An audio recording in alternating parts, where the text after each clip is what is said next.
रोटी हो, आप मेहनत ईमानदारी से करना, मेहनत और ईमानदारी से करोगे तो उसी में आपको बरकत मिल जाएगी, उसी पैसे से आप आगे बढ़ जाओगे, तरक्की कर जाओगे। बच्चों को खिलाओगे तो बच्चों का दिल दिमाग सही रहेगा।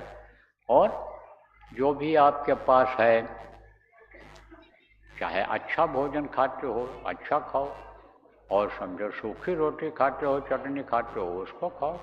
हमारे तरफ कोई रोक टोक नहीं है। आपके पास अच्छा पहनो, अच्छे घर में रहो, हमारी तरफ से कोई रोक टोक नहीं है। लेकिन 3 घंटे में से 1 घंटा समय आप भजन के लिए निकालना। तो जो चीज़ आप 3 यानी आप 24 घंटे में से 24 घंटे में से 3 घंटा कम से कम भजन ध्यान सुमिरन जो बताऊंगा उसके लिए निकालना। ये भजन ध्यान सुमिरन अभी बताता हूँ आपको। और नाम को मत किसी को बताना, नहीं तो नुकसान होगा। जो मना किया जा रहा है उसको नहीं मानोगे तो नुकसान होगा बजाय फायदा के।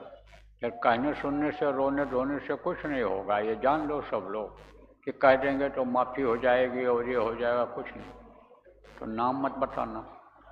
और अभी आपको ध्यान लगाना बताऊंगा, अभी आपको भजन करना बताऊंगा।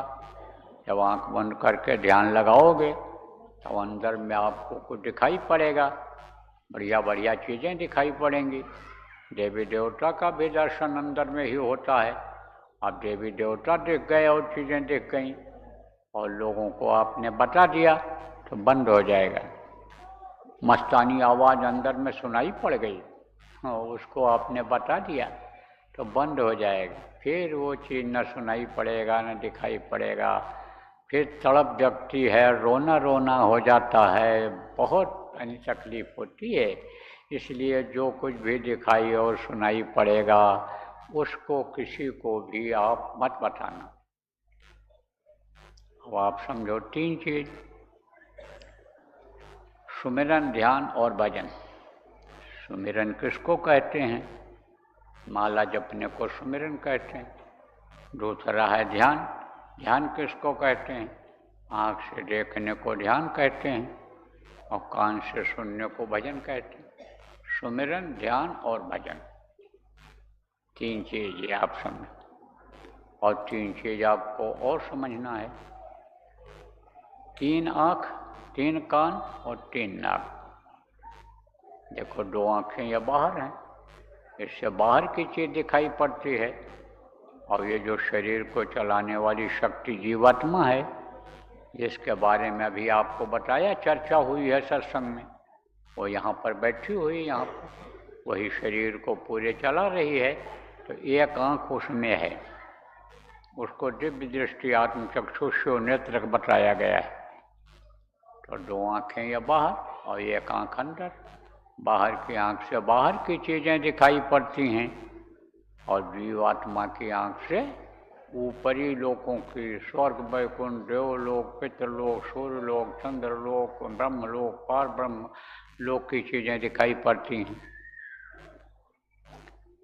तो 2 आँख बाहर, 1 अंदर, 3 आँख। 2 कान ये बाहर, इससे बाहर की आवाज़ सुनाई पड़ती है। और 1 कान है अंदर जीवात्मा में, उससे अनाहत वेद वाणी जिसको कहा गया, ऊपर की आवाज़ जो आ रही वो सुनाई पड़ता है। और 3 नाक, 1 सुराख या दाहिनी तरफ है और 1 या बाईं तरफ है। यह है नाक, यही शरीर को चलाता है। हवा से हवा लेकर के और ये प्राणों को देता है।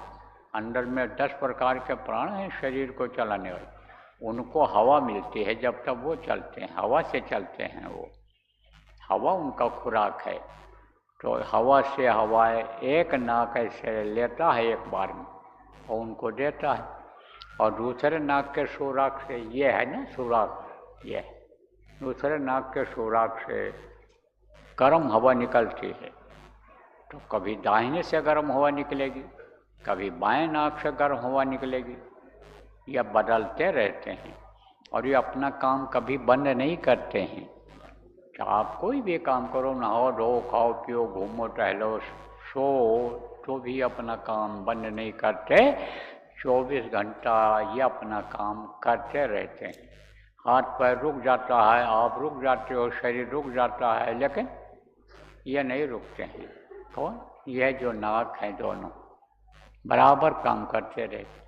तो दो नाक के बाहर, इससे बाहर की खुशबू और बदबू मिल लेते हैं, लेकिन ऊपर में गंदगी नहीं है, वहाँ सफाई बहुत है, खुशबू ही खुशबू है। तो इस नाक से जैसे दोनों चीज़ मिलती है, ऐसे उस नाक से, अंदर वाली नाक से, जीवात्मा की नाक से केवल खुशबू ही खुशबू ले जाती है ऊपरी लोगों की। तो 3 आँख, 3 कान, 3 नाक, सुमिरन ध्यान भजन 3 चीज़ें, और 5 नाम, 5 रूप, 5 स्थान, 5 की आवाज़, ये मैंने आपको बताया। अब दूंगा नाम दान, लेकिन ये चीज़ फिर मैं दोहरा देता हूँ कि जो कुछ भी दिखाई सुनाई पड़े आपको किसी को बताना नहीं है, और नए लोगों को इन नामों को बताना नहीं है। आपको नए लोगों को लिख कर भी नहीं देना है जो नामदानी नहीं है, और आपको रिकॉर्ड करके भी नहीं सुनाना है, पेपर में भी नहीं छापना है, और मांस नहीं खाना है, मछली नहीं खाना है, अंडा नहीं खाना है, शराब या शराब जैसा तेज नशे की चाहे जड़ी बूटी हो चाहे गोली हो, उसको खाना पीना नहीं है। बाकी आपको आज़ादी है, बैठो मरो पलथी, जो जो नाम बोलूँगा आप बोलना, जब मैं बोलना बंद कर दूँगा तो आप भी बोलना बंद कर देना, और फिर आपको समझाऊँगा।